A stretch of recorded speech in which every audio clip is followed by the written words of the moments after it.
nos está tocando vivir una época única en la humanidad, ¿no? Y pareciera ser que esta es, de todas esas eras, la que más va a transformar al hombre y al sentido humano. Ese fenómeno que ocurrió de choque cultural es algo similar a lo que nos está tocando ver con la inteligencia artificial, porque pareciera que es como si fuera una nueva especie.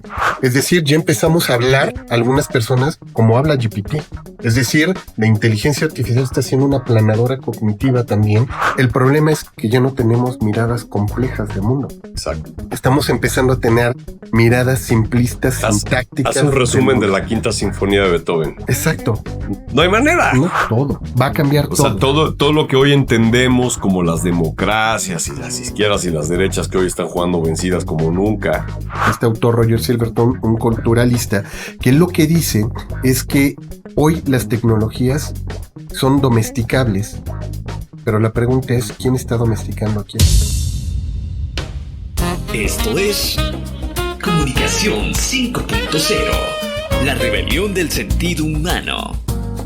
Esta semana en Comunicación 5.0 presentamos a Jorge Hidalgo, doctor en Comunicación Aplicada por la Universidad Anáhuac, miembro del Sistema Nacional de Investigadores, coordinador académico de posgrado en Comunicación y creador del Human and Non-Human Communication Lab de la Facultad de Comunicación de la Universidad Anáhuac.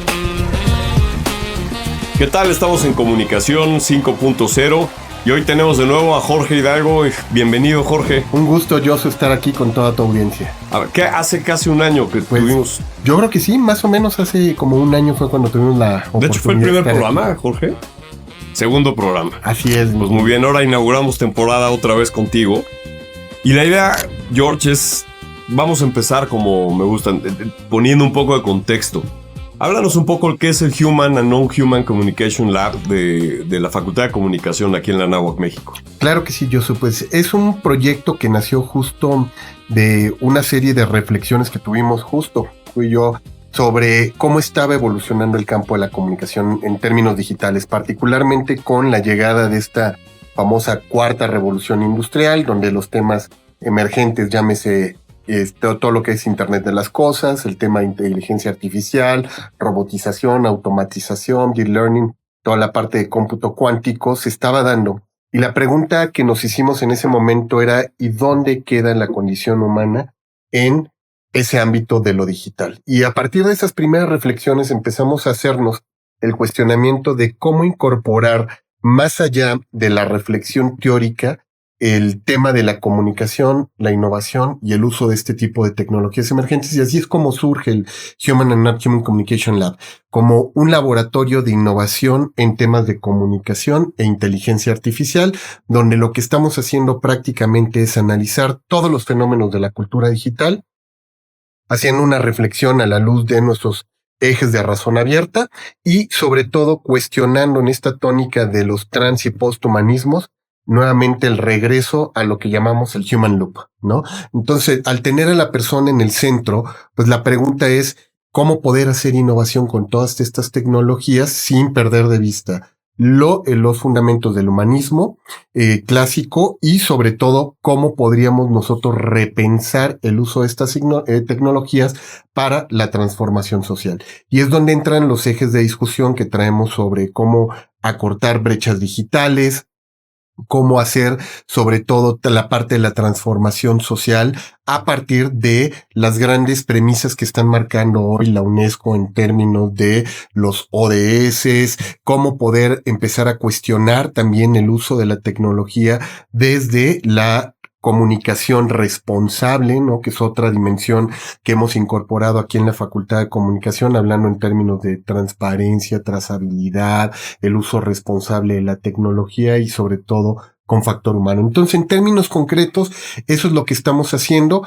y por el lado de la innovación, desarrollando proyectos específicamente utilizando las mismas tecnologías que estamos cuestionando y con las cuales estamos reflexionando para ver que se le pueda dar un uso paralelo para el campo de la comunicación, el marketing, las relaciones públicas y sobre todo lo que hoy implica toda la transformación digital de una organización. Ok. Y antes de entrar ya en los detalles, digamos, de el objeto donde trabaja el Human Non-Human, ¿por qué Jorge Hidalgo es el coordinador, el director de Human and Non-Human? O sea, ¿cuál es tu carrera que te permite hoy ser una autoridad reconocida en todos estos temas que acabas de mencionar? ¿Cuál es tu trayectoria? Pues un poco, yo soy prácticamente un poco más de 30 años trabajando y estudiando la cultura digital, ¿no? Nos tocó ver prácticamente ese momento de la transición de los medios tradicionales a los medios digitales, estar en el primer concurso incluso que hizo en México Banamex para el desarrollo de Internet. Tuvimos la posibilidad de aplicar y lanzar en aquel entonces una iniciativa donde ya estábamos visualizando que venía una nueva tecnología. No lo veíamos ni siquiera como un medio, era como un canal apenas que se iba a incorporar más a la discusión. Después vimos la dimensión de que ya no era un canal, sino era una gran ventana que se iba a convertir en un medio, que como medio y tecnología iba a transformar los procesos de mediación. Y eso pues nos llevó a investigar justo el desarrollo de Internet, los nuevos medios, el nacimiento y surgimiento de plataformas como fueron el podcast. Y esto pues nos ha llevado casi los últimos 25 años de investigación en términos de nuevos medios, tecnologías, sociedad en información, mucho trabajo de desarrollo también sobre estas tecnologías. No solamente fue estudiarlas como objeto de estudio, sino también están en la parte aplicada, no hacer lo que llamamos la investigación aplicada y sobre todo desarrollar microproductos. Entonces el combinar la parte profesional, la parte académica, el tener de alguna manera la experiencia en vivo y en directo y lo que llamamos la metarreflexión, pues nos llevó a generar pues una trayectoria que a las luces de la facultad y de lo que tú estabas visualizando en ese entonces, pues permitieron ver que teníamos de alguna manera pues las cualificaciones y competencias como para poder literal lanzarnos a emprender una iniciativa como esta en los dos ejes, en la parte de investigación y en la parte de desarrollo. Ok, ahora nos está tocando vivir una época única, de hecho una era única en la humanidad, ¿no? Yo me atrevo a decir que es como si estuviésemos pasando de los hombres nómadas a de pronto a descubrir que si echas una semilla crecía algo, entonces pasamos al sedentarismo, o cuando surge la escritura, o la misma imprenta, o la revolución industrial, y pareciera ser que esta es, de todas esas eras, la que más va a transformar al hombre y al sentido humano. Ahorita entramos en ello, pero platícanos un poco, ¿no? Pues llamémoslo de la suerte, ya diremos mala o buena, para nosotros somos optimistas, es buena, pero la suerte de haber nacido además en la generación que somos nosotros, que es la bisagra, justo somos la bisagra, que yo digo, a nosotros nos tocó cambiar la tele así, tac, tac, tac, tac, tac, y nos toca entender lo que está pasando ahorita y verlo hacia adelante. La generación, digamos, los baby boomers, como pueden ser nuestros papás, pues quizá ya no tienen a lo mejor ni ganas ni interés de poder ver qué es lo que viene. Y a los millennials, que son los que vienen detrás de nosotros, ya no les tocó cambiar la tele y el cablevisión así, ¿no? Entonces, nosotros tenemos esa mirada que puede llegar 500, 600 años atrás de una normalidad y podemos tener el ejercicio de con todo lo que estamos viendo, ver el futuro. Entonces, háblanos un poco de la era que nos está tocando. Sí, fíjate que es un momento fascinante de la historia de la humanidad, Josu. Nos ha tocado ver en los últimos miles de años el paso de, vamos a decirles, de una condición de un sujeto que vivía de manera nómada en el mundo, construyó una civilización teocéntrica, después se movió una civilización antropocéntrica y habíamos vivido en el antropocentrismo durante siglos. Y prácticamente en los últimos 300 años nos tocó ver esa migración del antropocentrismo a lo que ya llamamos el mediocentrismo, tecnocentrismo y el datacentrismo. De hecho, hay quienes engloban estos últimos tres momentos, medio, tecno y datacentrismo, como el tecnoceno, ya hablando como si fuera una era geológica. Es decir, ya no es solamente el antropoceno, sino el tecnoceno. Es decir, un proceso civilizatorio donde todo gira alrededor del tecno y la modificación y transformación del mundo, porque ya el mundo ya no es tomarlo como te fue dado de la naturaleza, sino ya todo un mundo totalmente transformado a partir de las últimas revoluciones industriales que nos ha tocado vivir. Entonces, en esta condición del tecnoceno, nosotros hemos visto, pues como ocurre siempre, metafóricamente, en todos los procesos glaciares, la migración de las especies.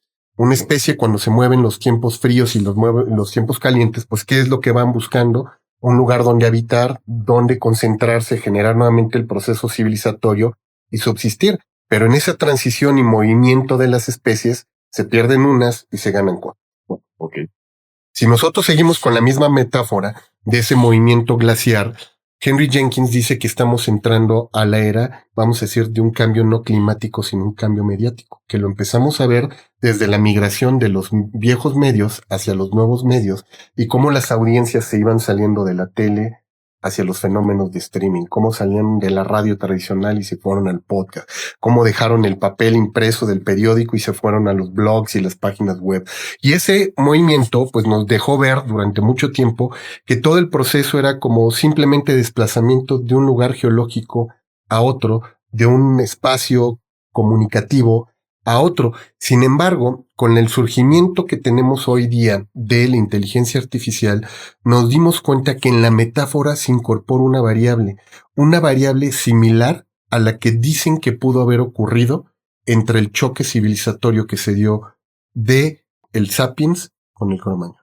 Ese momento histórico en el que de pronto cruzan del África septentrional y llegan a la zona del Mediterráneo y levantando un día la mirada después de haber estado bebiendo agua y se topan con una especie totalmente diferente que estaban los neandertales enfrente, ¿no? En esa parte de Europa. Dicen, ese fenómeno que ocurrió de choque cultural es algo similar a lo que nos está tocando ver con la inteligencia artificial, porque pareciera que es como si fuera una nueva especie que se incorpora en el ecosistema en el cual estamos viviendo. Porque ya no es una tecnología, vamos a decir, que simplemente pues llega, está y yo interactúo con ella, como decíamos, como con un canal o una ventana de exhibición. Hoy no, hoy el proceso de interacción con ese tipo de dispositivo o interfaz es totalmente dialógico. Pero es dialógico como si estuvieras hablando con otra especie. ¿Por qué? Porque primero tienes que aprender su sintaxis, su semántica, su pragmática, igual que con cualquier lenguaje, ya que lo entendimos, empezó el proceso de comunicación y diálogo, pero hoy, según los estudios que se han estado reportando tanto de McKinsey como del MIT, donde ya la gente no habla como un hombre con una máquina, sino ya habla en el lenguaje de un ChatGPT o de un Gemini, es decir, nos comunicamos ya con el proceso de mediación de la máquina. Es decir, ya empezamos a hablar algunas personas como habla GPT. Es decir, lo que llamaríamos ahorita una especie de globalización o estandarización cognitiva. La inteligencia artificial está haciendo una planadora cognitiva también, donde está haciendo como que se homogenice el pensamiento, la mirada occidental de mundo, que es con la que se entrenó a la inteligencia artificial, con todos sus sesgos, con todas injusticias epistémicas, se está reproduciendo en el mundo. Y entonces, ¿qué está generando? Burbujas de comunicación, aislamientos, nuevas formas, y eso no nos había tocado verlo con un medio, con una interfaz. Por eso dicen hoy los expertos que ya es como una nueva especie. Cro-Magnon, pero es neandertal. Es el neandertal, exactamente. Más que el Cro-Magnon, es el neandertal, exactamente. Que Yuval Harari es el que habla y explica esa historia de la desaparición de Neandertal cuando aparece Homo erectus. Exactamente. Y empieza a moverle las especies porque tiene mejores estrategias de caza y no sé cuánto, y de pronto se extingue. Exacto. Se extingue Neandertal. Y ahorita lo que dices, pues es muy similar. O sea, lo que pasa es que no estamos topando, si te entendí, con, no quiero decir una inteligencia ni con un ser, sino con una tecnología que aprendió, le enseñamos nuestro lenguaje, pero dentro de, digamos, nuestra ignorancia en lo masivo, entonces nos estamos adaptando a cómo está interpretando nuestro lenguaje. Está medio raro, pero no, sí es así. Pero ¿no? Es totalmente cierto. Fíjate, voy a ponerte dos autores que han trabajado muy bien esto. Marshall McLuhan decía que el hombre desarrolla una tecnología y luego esa tecnología modifica al hombre. Y es como el proceso cíclico que se está dando, ¿no? Siempre el hombre en tecnología modifica al hombre y el hombre nuevamente la cultura. Que es una realidad. Exactamente. O sea, si entendemos el tren o entendemos la máquina de arado, el hombre la crea y eso transforma al hombre. Exactamente. Okay. Y luego aparece otro hombre, que es en este caso este autor Roger Silverton, un culturalista,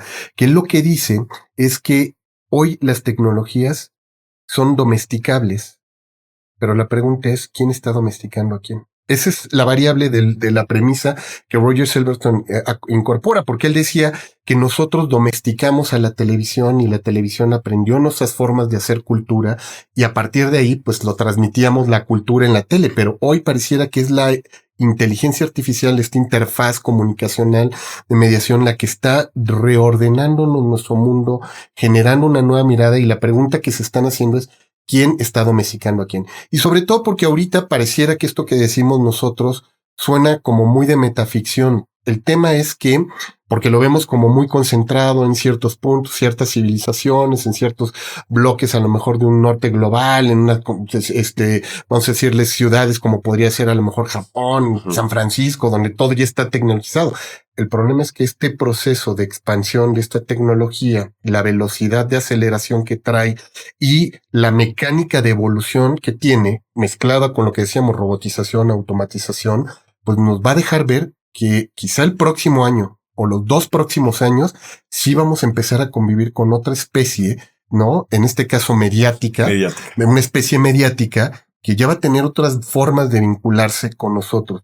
Por eso la importancia del Human de que empezara a anticiparse a este tipo de fenómenos, que no llegáramos, como siempre nos ha ocurrido, a ver a la tecnología cuando la tecnología ya hizo y deshizo en nuestro campo, sino más bien ahorita que tenemos la posibilidad de irle investigando en tiempo real, de ir siguiendo su cronología, su genealogía, pues incluso hacer modelos predictivos para decir si esto es para donde se va a mover, qué implicaciones puede tener en el ámbito familiar, personal, laboral, y si estamos pensando ética, bioética, legalmente, todas las implicaciones que va a traer esta interacción sociocultural con este nuevo tipo de racionalidad. Déjate ya la tecnología, la racionalidad de los que le están desarrollando y los que le están moviendo. Más de este lado. Exactamente. A ver, entonces, es la parte que aplica de racionalidad el hombre sobre la tecnología que por primera vez copia nuestra racionalidad y puede jugar con ella. O sea, y la maximiza, que es lo peor. La maximiza. O sea, regresemos al arado. Pues la máquina de arado lo que hizo fue simplificar el trabajo, hacerlo mucho más eficiente y entonces eso hizo que crecieran las ciudades, que los hombres tuvieran más tiempo para inventar otras cosas, mejorar los procesos de alimentación, etcétera. Pero la máquina de arado siempre hizo lo mismo, arar. ¿No? Exacto. Ahora resulta que estas máquinas están resolviendo mucho más allá del problema del arado. Es decir, y uso el mismo ejemplo, es como si de pronto la máquina de arado nos dice, oye, pero también a esta tierra le hace falta acidez, bájale el pH metiéndole tanto y al mismo tiempo los bueyes que caminan por aquí adelante, fíjate que con el abono que deja, y te empieza a dar la vuelta en el problema que está resolviendo. Entonces, ¿qué pasa? Pues igual el ser humano se queda sentado diciendo, pues que me siga diciendo la máquina. Eso exponenciado, digamos, con un crecimiento exponencial en velocidad, en volumen. O sea, yo uso un ejemplo cuando he platicado con los alumnos, es, si yo doy 30 pasos exponenciales saliendo de aquí, pues probablemente termine en radio o termine en la otra cabina, ¿no? Pero si doy 30 lapsos o intervalos exponenciales saliendo de esta puerta, ¿dónde crees que termine? Marte. Son 7 vueltas a la Tierra. O sea, paso 6 veces por aquí. Entonces, esa parte de nuestro cerebro no está entendiendo. Ahora, vamos a hacer 2 movimientos. Uno, seguimos entendiendo la complejidad. Ahorita nos sigues explicando esto, hacia dónde nos va. Y vamos a empezar a meter un poquito de optimismo, ¿no? De cómo, qué mirada optimista nos sirve para entender esta tecnología, ¿no? Totalmente. A mí me gusta ser optimista, pero también no puedo no decirlo. En el fondo tengo ahí una inquietud pesimista, ¿no? Y nada más voy a cerrar.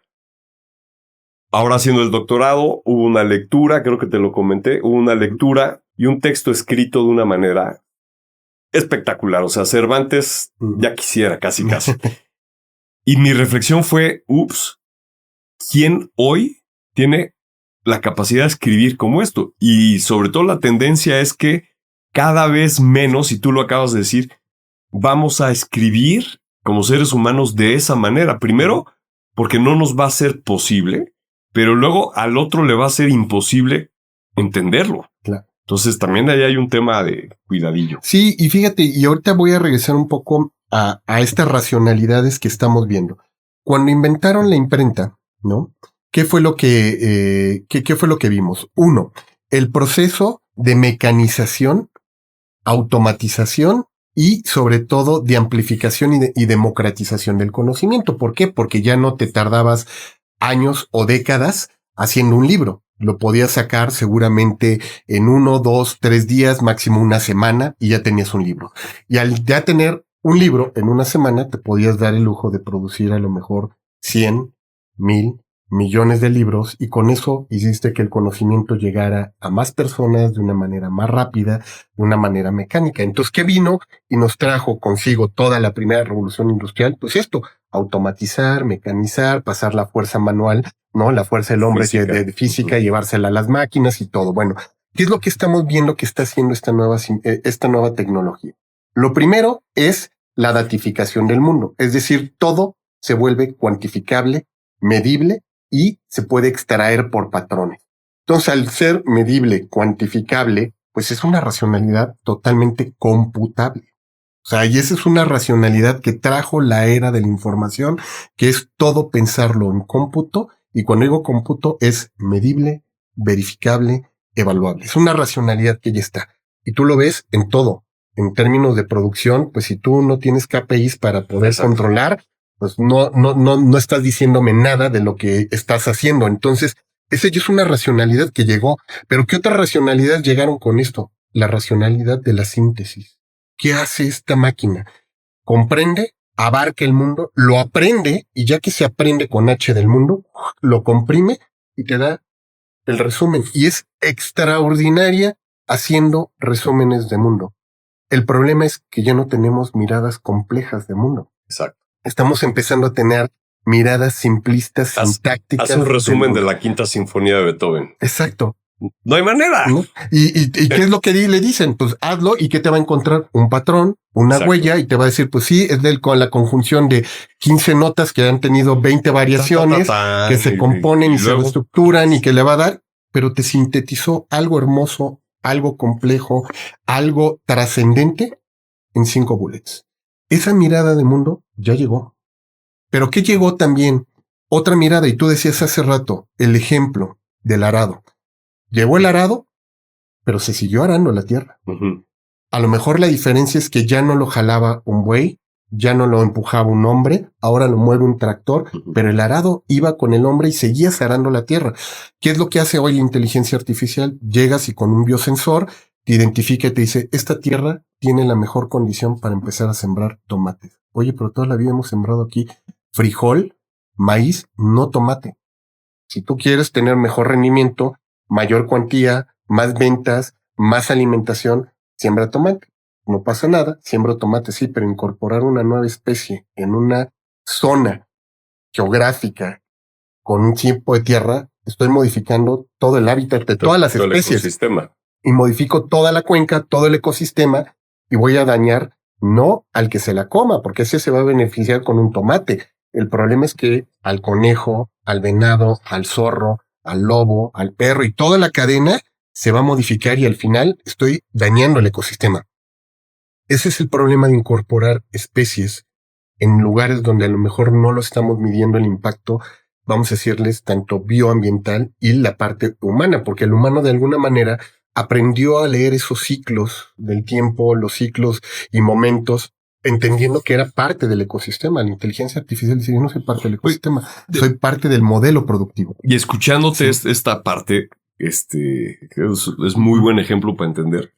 Lo mismo puede pasar con una idea, una ideología, un patrón. O sea, llegar y sembrar una ideología en la mente de una generación, sea buena, ¿no? En un sentido desde moral hasta económico, va a alterar todo. Totalmente. Y le acabas de dar al centro. Y de hecho, por eso Harari, cuando habla precisamente del tema de la inteligencia artificial, dice, el gran problema de la inteligencia artificial no es la tecnología per se, como tecnología es neutra, y el problema es que incide directamente en el corazón y en el ADN de nuestra especie, que es el lenguaje. Y el lenguaje es lo que nos permite entender mundo, comprender mundo, asimilar el mundo, vivir en el mundo, darle sentido al mundo y generar con todo esto cultura y procesos. ¿Qué pasa cuando tú haces un Inception?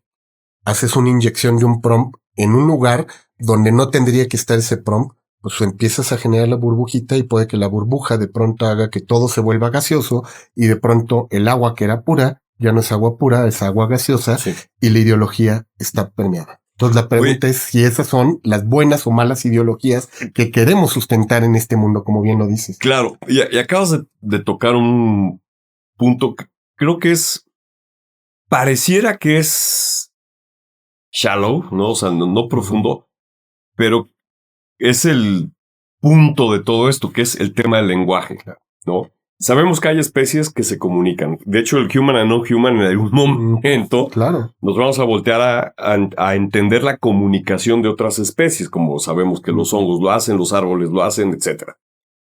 Pero no es lo mismo una especie no humana que se pueda comunicar, que sabemos que sí sucede, a una especie que pudiera tener un lenguaje desarrollado. Y el desarrollo del lenguaje es, desde esta perspectiva, la capacidad de explicar lo simbólico, ¿no? O sea, lo que no es material y tangible, sino es la forma de explicarse el mundo. Un árbol no le va a explicar a otro árbol la razón de su existir. Entonces, por eso son elementos comunicativos. Oye, aquí hay más agua, o esto es mira, lo que se comuniquen. Pero ya de ahí a que un árbol le diga a otro árbol, mi razón de existir es esta, se necesita un desarrollo de un lenguaje brutalmente complejo. Claro. Y que entiendo yo que cuando el hombre inventa la parte de los mitos para explicar su realidad, y viene el sentido, la explicación que se va pasando de forma oral, pues nuestro cerebro tiene que ocupar mucha energía en la memoria. Pero cuando aparece la escritura, esa energía que se utilizaba para la memoria cuando ya queda plasmada en algún documento escrito, entonces la energía se va a desarrollar un pensamiento abstracto, el desarrollo de las matemáticas, etc.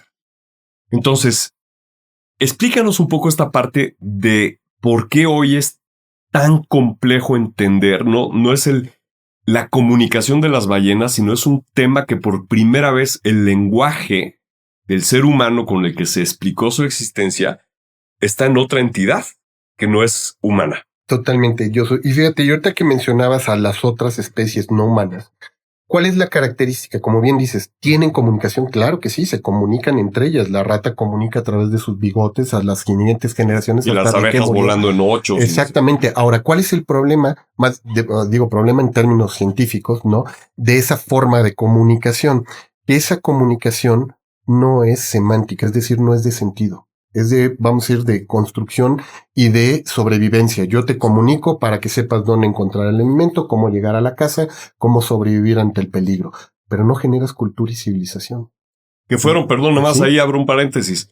Nosotros pasamos por ahí durante y hace 2 millones de años. Exactamente. O sea, estuvimos 2 millones y eso fue hace 2 millones. Claro, pero fíjate, ya en el momento en que nuestra especie de pronto a uno de estos sapiens le avientan una piedra, ¿qué hace el perro? Al perro le avientas una piedra y se echa a correr. ¿Qué me dice? ¿Por qué me agredieron? A lo mejor, cuando mucho se preguntará, ¿no? Pero en el ser humano volteó, bueno, no en el ser humano, en ese caso el sapiens voltea y le pregunta al otro, ¿por qué me agrediste? ¿No? Y fue la diferencia. O sea, es un salto cuántico, pero no solamente quizá le preguntó, ¿por qué me agrediste? Sino de repente se hizo preguntas como de, ¿y si me hubiera muerto, a dónde me iría?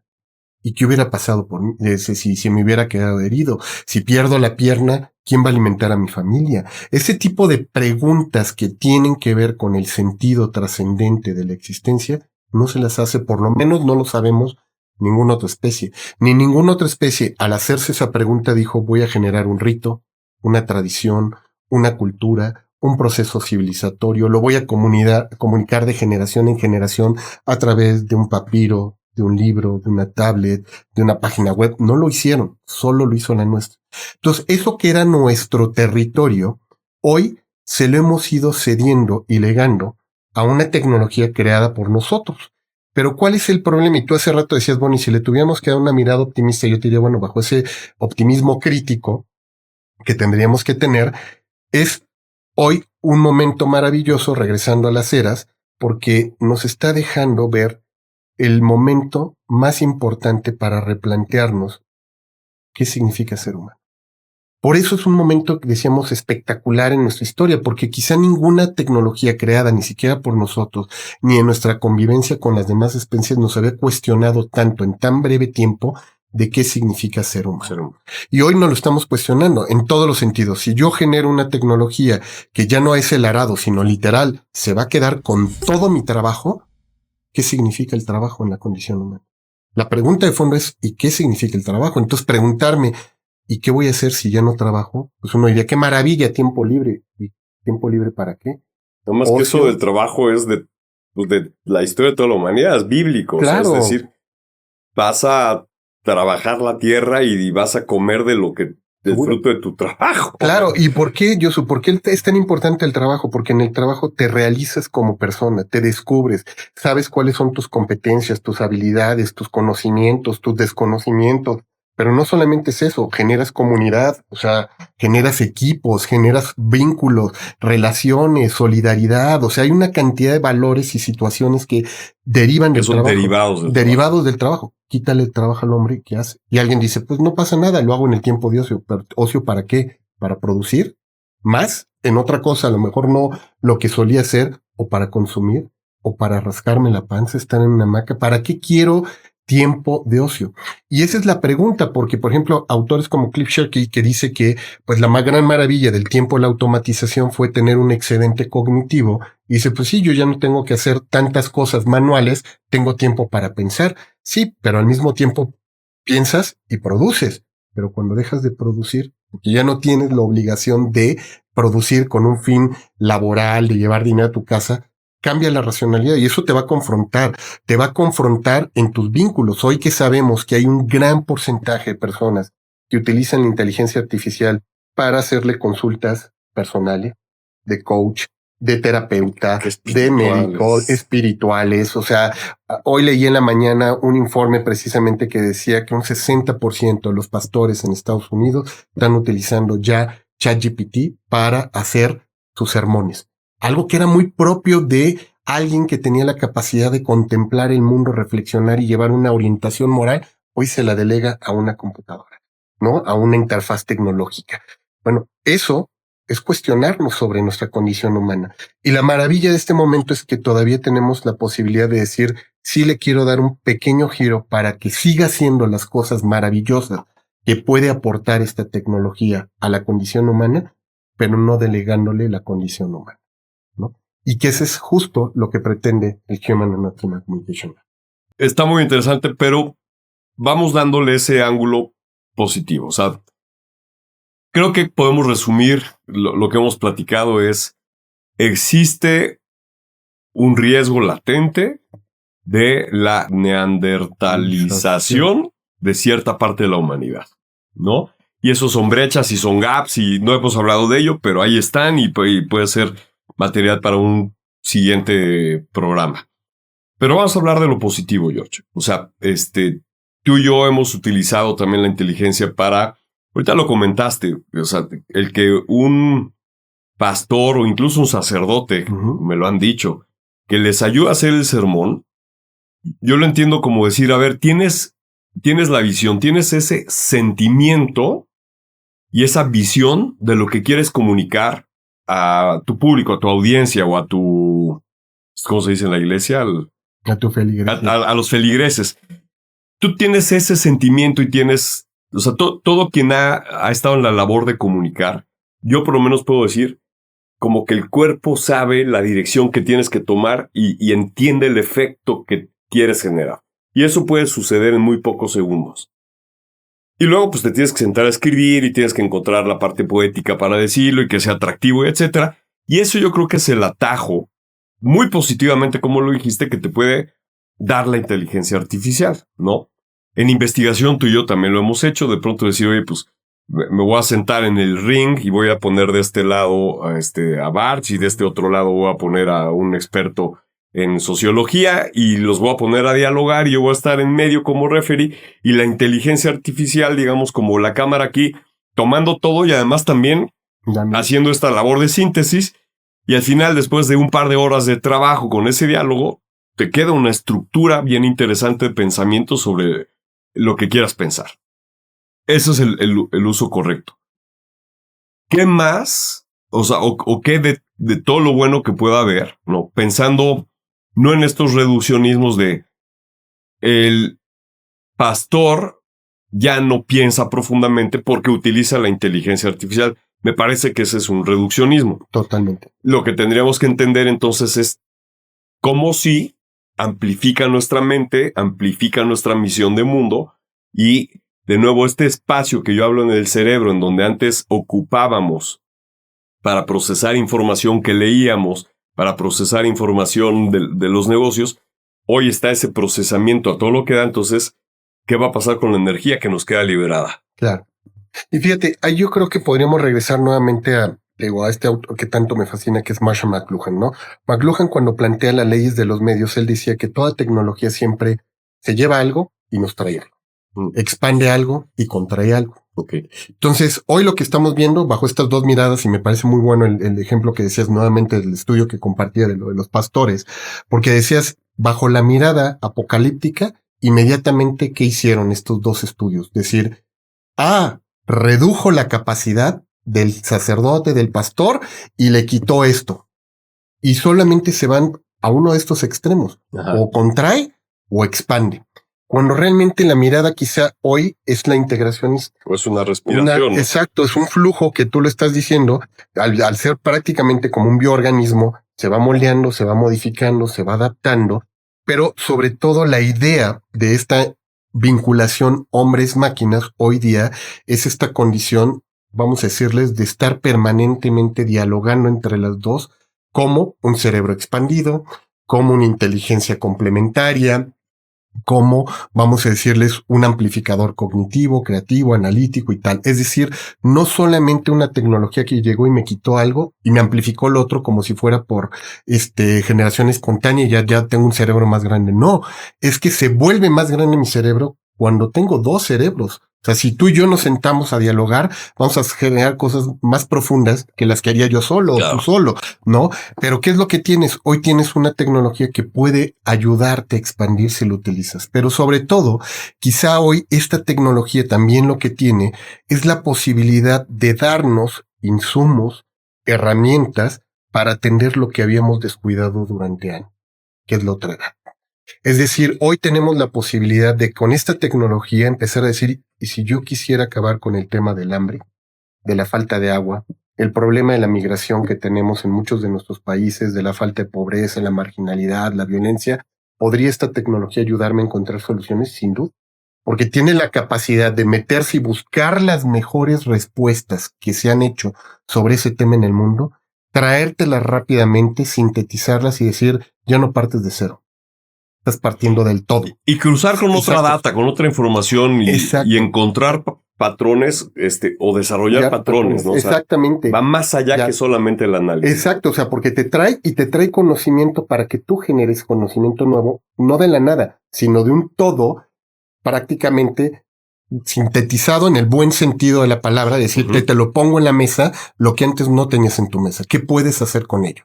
2, te dice, oye, hay cosas que no han sido atendidas, como tus comunidades originarias, las otras voces, las otras culturas, las otras sensibilidades. ¿Por qué no las incorporas? Y podrías incorporar la diversidad, ¿no? Esa incorporación de diversidad cultural, epistémica, otros matices de mundo, otras realidades, el no solamente tener una sola monocultura, sino tener múltiples culturas en una sola mano y en una sola mesa y decir, ahora sí, con todo esto, ¿qué podemos hacer juntos? Es una ventaja que no teníamos. Entonces, ahorita por eso la urgencia de hacerle ver a las nuevas generaciones en términos de alfabetización ese poder. Es decir, si te están dando la posibilidad de que tengas todo en la mesa, miradas, mundos, tecnología y herramientas, ¿qué quieres hacer con ello? Ya no puedes poner el pretexto no tengo el conocimiento, Sí. no tengo esa mirada, no tengo esa otra perspectiva de mundo. Aquí la tienes. ¿Qué quieres hacer con ella? Entonces eso implica, pues, alfabetizarnos, subirnos a la dinámica. Aplica la del tío Ben, ¿no? Sí. Un gran poder implica una gran responsabilidad. Exactamente. Aquí el juego es a quién le corresponde y cómo le corresponde ser responsable con ese gran poder. Exactamente. Que se puede ser inmensamente irresponsable también. Totalmente, que esa es la otra misión que tiene nuestro laboratorio. El laboratorio tiene el Human, tiene esa, vamos a decir que asumió también esa función de llegar y hacer procesos de alfabetización y uso responsable, crítico, ético, sustentable de este tipo de herramientas hacia las nuevas generaciones y todos los posibles usuarios para que vean el potencial, porque realmente tenemos una herramienta que sí puede ayudarnos a cumplir con esta misión transformadora que estamos asumiendo los seres humanos de querer cambiar el entorno, el mundo y el contexto en el que estamos viviendo. Pero es una batalla difícil porque, como decimos, hay una batalla que se está aprendiendo como desde arriba, que es la batalla, vamos a decirles, mercantil, global, ¿no? De que hay toda esa versus la de la ciudadanía que quiere hacer uso de ella de otra forma y sacarle otras nuevas posibilidades a la herramienta. Pero la ventaja es que ya estamos en ese momento histórico donde se pueden convivir la mirada desde arriba y la mirada desde abajo. Antes solo había una mirada, la desde arriba, ¿no? O sea, es tan poderoso, digamos, este cambio de era, para retomarlo al principio, que igual nos toca a nosotros y evidentemente los que vienen como otras generaciones, que el cambio de era no solamente sea en este sentido de el cambio tecnológico, la mediación, de qué más hemos hablado, de la forma de cultural, espiritual, también del sistema político. Todo va a cambiar. O sea, todo lo que hoy entendemos como las democracias y las izquierdas y las derechas que hoy están jugando vencidas como nunca, eso a lo mejor en un cuartito de vuelta de pronto, ¡pum! Totalmente. ¿No? Para bien o para mal. Totalmente, yo soy. Y es que justo lo que estamos viendo, y ya nos los habían dejado ver las tecnologías, cualquiera, desde el tren, el lápiz, ¿no? Hasta, como decías tú, el arado. Todas estas tecnologías siempre tienen implicaciones económicas, culturales, sociales, políticas, espirituales y tal. El tema es que antes los cambios estructurales los veíamos a muy largo plazo. Hoy nos está tocando verlos a un plazo muy corto, y tú lo decías. O sea, hoy tenemos desde una generación silente, baby boomer, una generación X, millennials, alfa, betas, las que sigan, los perennials, conviviendo. O sea, traemos 6 generaciones hoy conviviendo con la tecnología. Todavía tus abuelos de algunos de nuestros alumnos seguramente dirán, oye, 3 generaciones o 4 hacia arriba todavía conviven con el mismo teléfono celular que yo, con la misma computadora. Sí. O sea, tus padres seguramente también les tocó tocar videojuegos como a nosotros. A lo mejor ellos en una primera ya muy lejana, pero ya a los otros les está tocando convivir. Entonces, la ventaja de traer en estos periodos tan cortos tantos cambios quiere decir que tenemos también la posibilidad de que los cambios que van a venir, que van a ser muy rápidos y cortos, también sean para bien, ¿no? O sea, todo esto que hemos criticado de los sistemas económicos, políticos, dominantes, que también pues han sacado lo peor de la condición humana, pues ahora también podríamos tener la esperanza de ver lo mejor de la condición humana floreciendo. ¿Dónde, cuándo, cómo? No lo sabemos, pero de qué va a surgir seguro. Una especie de primavera árabe renovada, es decir, que venga de abajo el cambio y que llegue a dar esa campanada. Seguramente, ve, y lo hemos visto. Si tú te vas a la historia de toda de toda la humanidad, tenemos estos picos y estos valles. En el arte lo tuvimos. Desaparece el clasicismo y aparecen las corrientes, ¿no? Todos los ismos, pero después vuelven los neoclásicos y así va a estar. Ahorita pasamos de esta condición transhumana, posthumana, y ahorita está levantando nuevamente el humanismo. A mí me sorprende ver grandes filósofos. Gran tema, sí. Grandes filósofos que habían dejado de largo la discusión sobre la condición humana, la espiritualidad, la religiosidad.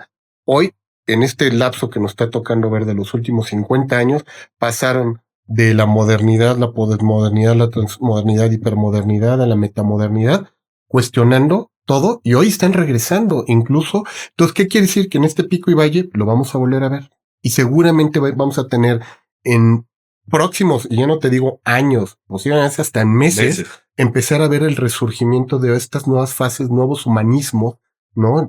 Humanismos aumentados, como también les están llamando ahora esto de la metamodernidad, porque es justo eso, o sea, gente que cuestiona y te dicen, pues tampoco era la modernidad radical ni la posmodernidad crítica, las dos posibilidades, tiene que haber un punto intermedio.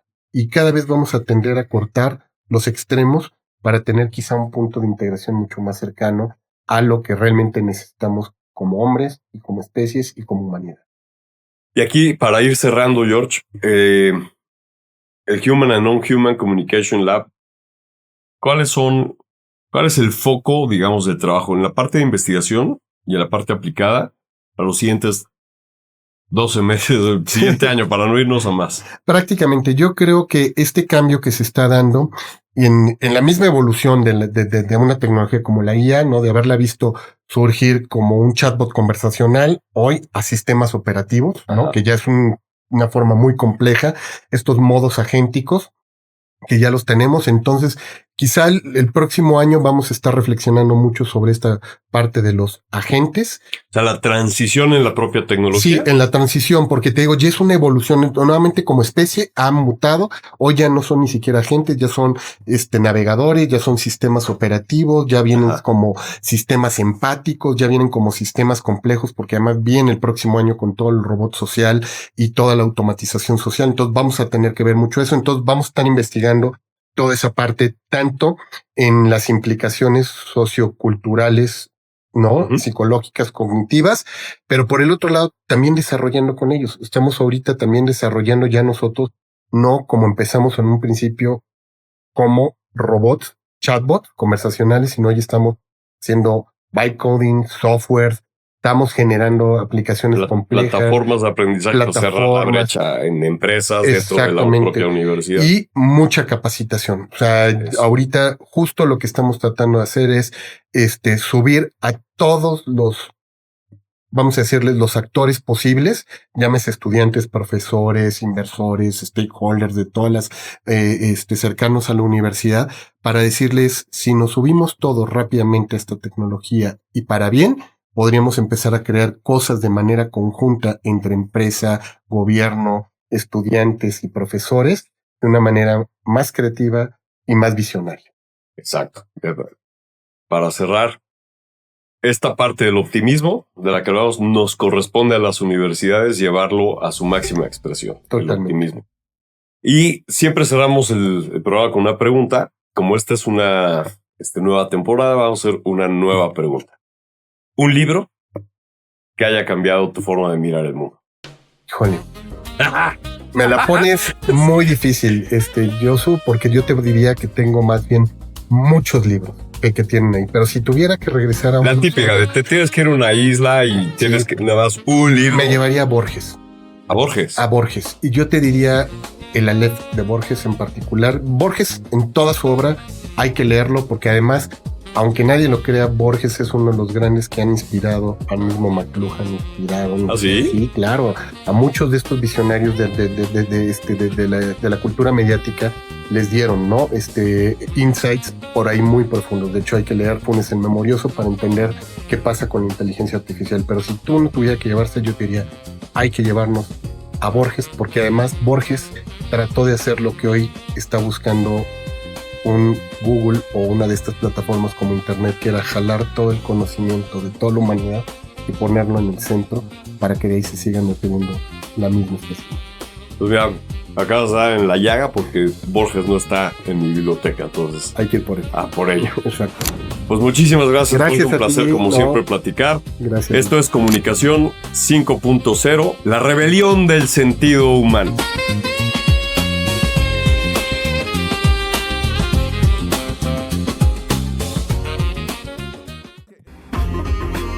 Gracias por estar aquí. Comunicación 5.0 es para todos. Nos vemos en nuestra siguiente emisión.